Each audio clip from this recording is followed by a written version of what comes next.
What's happening? It's your boy Buddy Road, big truck trap star. Truck trapping the slab, sliding and check chasing out here. And we back again one more time with another episode of the Nic Trap, where we give y'all the information in under 5 minutes. Today we're going to talk about Gary Russell Jr., Mr. Gary Russell Jr. Mr. Gary Russell Jr. is probably one of the most underrated fighters in boxing. I won't say probably, he is one of the most underrated fighters in boxing. After watching Chris Colbert and Tug Stock Naomi King Tug, and seeing how much Chris Colbert, a much bigger guy, struggled with Naomi, and seeing how well Jojo Diaz did with Javier Fortuna. Those two guys that Gary Russell pretty much handled easily. You start to wonder whether or not what would Gary Russell be able to do in the higher weight classes. Of course, Gary Russell is a little shorter and still has shorter arms, but his skill set is just outstanding. Gary Russell has one loss on his record to Lomachenko.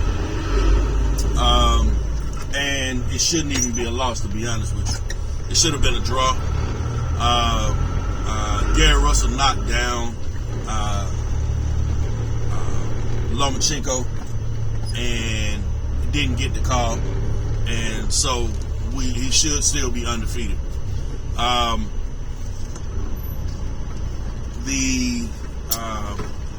With those two fighters, Jojo Diaz and Naomi King Tug,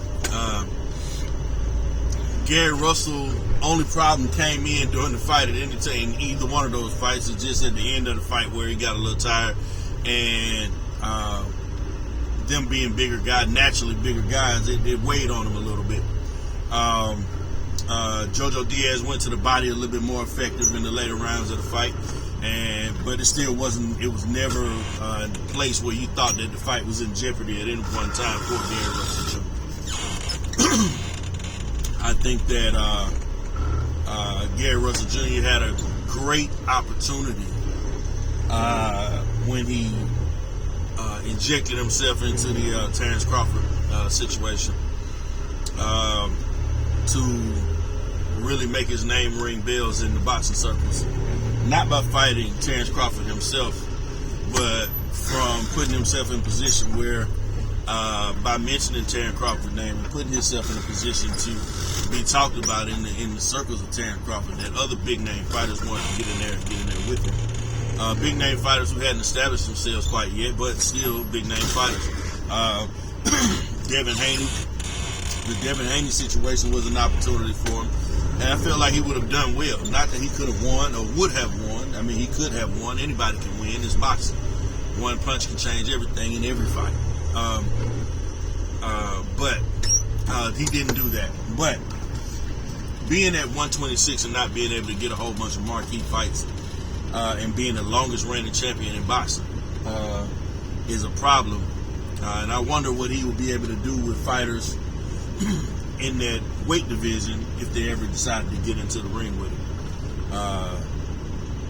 Nobody actually took the opportunity to go in there with him.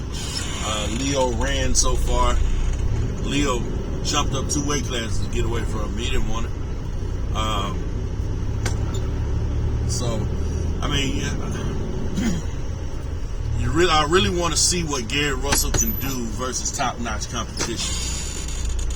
And you're finding that the fighters that he's already fought are not bad fighters at all.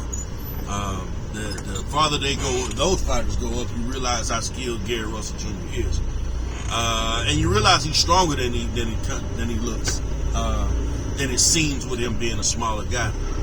I'd like to see him in there with the champions at 126 or the champions at 130.